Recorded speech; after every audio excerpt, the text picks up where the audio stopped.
Hello, and welcome to another weekly news show here at SCSU TV. I'm Justin Appel. And I'm Casimira Thomas. Today we will cover a campus accident, information on homecoming week, sports, and more. Wintergreen Avenue was shut down earlier this week following a construction accident in front of West Campus. Here's Joel Lamar with the story.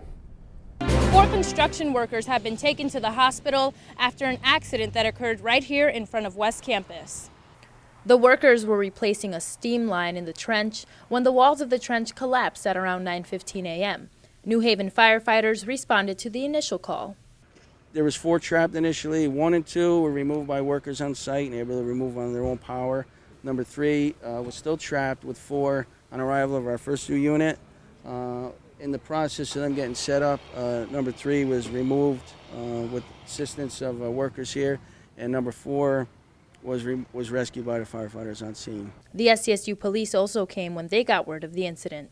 Well, it was clearly there was some assistance that was needed, so our officers helped secure the scene, also blocked off traffic to Wintergreen, diverted anyone going down, trying to get to the Wintergreen garage to go down to Farnham Avenue to lots 8 and 9. All 4 workers were taken to the hospital for evaluation, but none of the injuries are expected to be life-threatening. And the latest report I have is everybody's fine. So that's one thing. The next thing is to take a look at what is happening here on site, what was done, what wasn't done, etc., and assess the situation. Workers were replacing damaged piping for the high-temperature hot water system that provides heat to West Campus Residence Hall. Because we still have to make the repair to provide heat to the resident hall. According to University Police, the area is now safe and clear for students to walk and drive through again. Reporting for SCSU TV, I'm Julie Mar Ortiz. Some students at SCSU have begun to voice disliking of the prices they pay to eat on campus.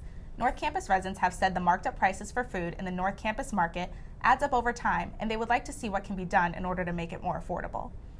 With midterms right around the corner, SCSU held their annual Day of Pet Therapy on Thursday, October 16th in the Farnham Programming Space. The event helped with managing stress. Students were encouraged to go out and spend time with special trained therapy dogs.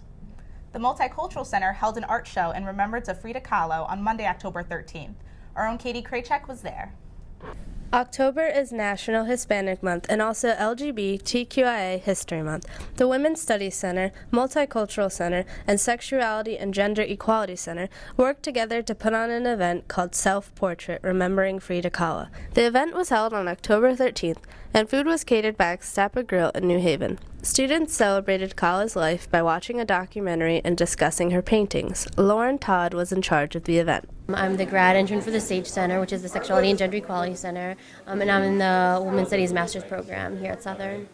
She believed there was no better woman than Frida Kahlo to represent National Hispanic Month as well as LGBTQIA Month. A lot of her artwork does have to do with her sexuality and her queerness, so making that known too, because that often sexuality often does get erased. So to make sure that people know her as a queer Chicana. Todd had only good things to say about Frida Kahlo. She's an amazing painter. She's an amazing person. She was an amazing feminist. Throughout her life, she dedicated her activism to anti-imperialism, anti-racist, and pro LGBTQI rights, even if she didn't even know that she was doing that at the time. So I think that her herself is very important, and then the work she's done, her activism, and then of course her paintings. Everyone needs to know about Frida Kahlo. The Multicultural Center picked an appropriate person to celebrate on Indigenous Peoples Day. Reporting for SCSU TV, I'm Katie Kraychek. Homecoming 2014 is here. This week, there was an event for Southern students to attend each night. Bingo was on Wednesday in the Lyman Center. Thursday, there was a pep rally followed by a dance party in the ballroom. Saturday, we'll finish off the week with the annual homecoming parade and football game. SCSU will participate in National Make a Difference Day this year on Saturday, October 25th. Connecticut public colleges and universities have pledged to make a difference by designating a day of campus-wide effort to give back to their respective communities. Students should contact Joanne Milk, Southern's disability specialist, if they're interested in getting involved. Now here's Trayvon Freeman with the latest update on Southern sports.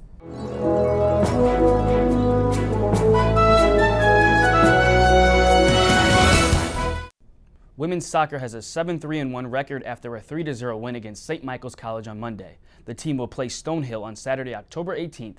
Game time is 6 p.m. After their first loss of the season to number 1 ranked Southern New Hampshire, men's soccer was able to bounce back Tuesday with a 2-1 win over University of Bridgeport. The Owls have improved to 10-1 and will face St. Anselm College on the road this weekend.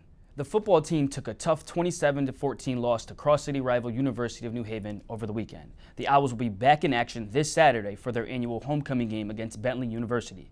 Kickoff is set for 1 o'clock. The National Guard athletes of the week are Shaquan Hall from the football team and Erica Rodella from the women's soccer team. Congrats to both athletes. That's all we have for sports today. See you next week.